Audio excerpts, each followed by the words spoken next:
morning friends, welcome to the pre-market update. Yesterday Wall Street was closed for the Thanksgiving holiday and trading will end early today, that is on Friday. European markets ended on a positive note whereas Asian stocks are mildly positive as the Thanksgiving break in the United States had pegged the US dollar's March that has sucked capital out of the emerging markets.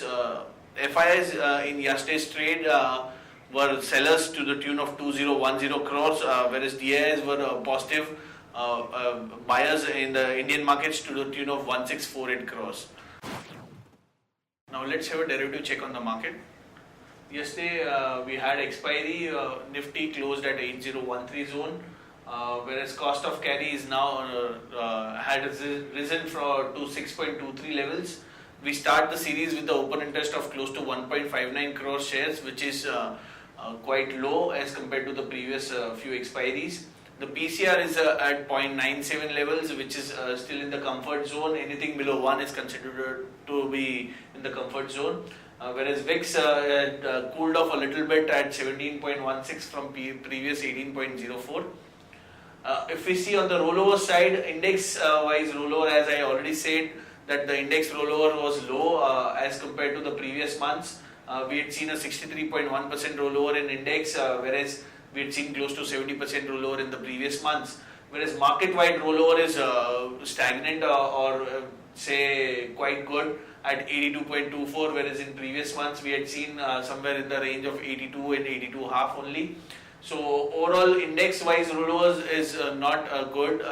There were quite a few low rollovers and market-wide rollover was okay. On the cross sector side, we had seen good rollovers in infra space, in telecom space and in power space, whereas low rollovers were seen in reality, which has seen a low rollover, along with the index, which has seen a low rollover for this series. If we talk on the options front, 8,000 call and 8,000 put starts with the highest number of open interest.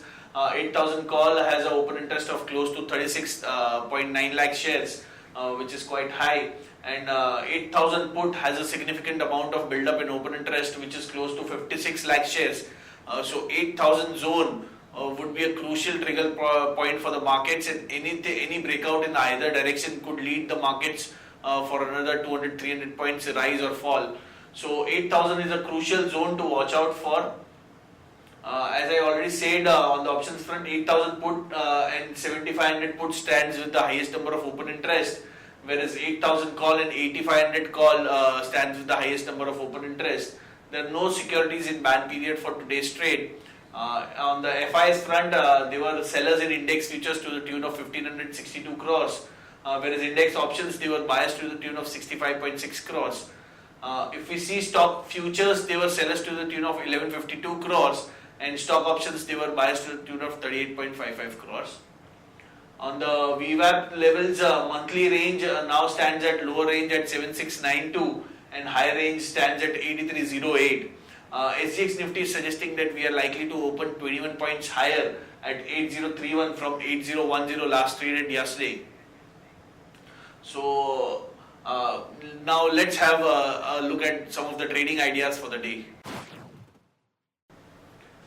The first trading idea is that tech stocks are likely to be in action after rupee touched record low as dollar flows has dried up. Rupee closed at 68.73. This is positive for tech companies.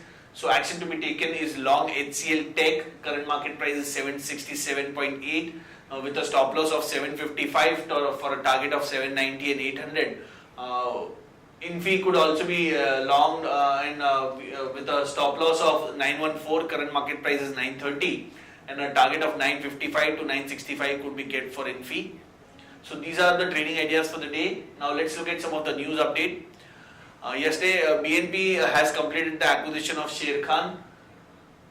Vardhaman Textile Board has approved buyback of up to 720 crores with a maximum price at 1175. The stock is currently trading at 1070 levels. Government has extended exemption of toll collection till December 31st on all the highways. PE investment is down 23% to 10 million in Jan to October period.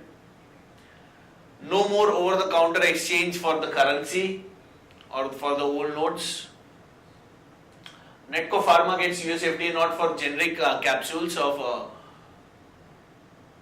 L&T Food Inc.'s JV with Japanese snacks maker Kamida Saika. Jagran's music broadcast subsidiary to raise up to 400 crores via IPO. GSW Group is planning to foray into electric cars.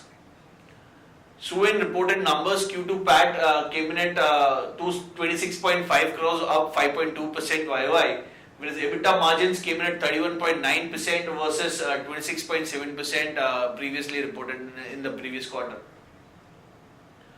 Today's results, we have Bata, expectation is of 34.5 crores.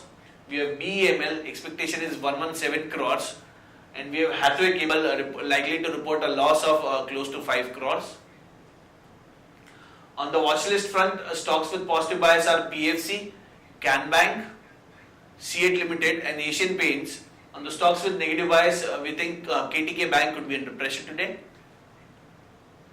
On the advisory picks, which are also displayed on ET now between 9:15 and 9:30, we like Cox and Kings with upside potential of close to 54%. We like Eveready Industries with upside potential of close to 49%. We like Granules India with upside potential of close to 63%.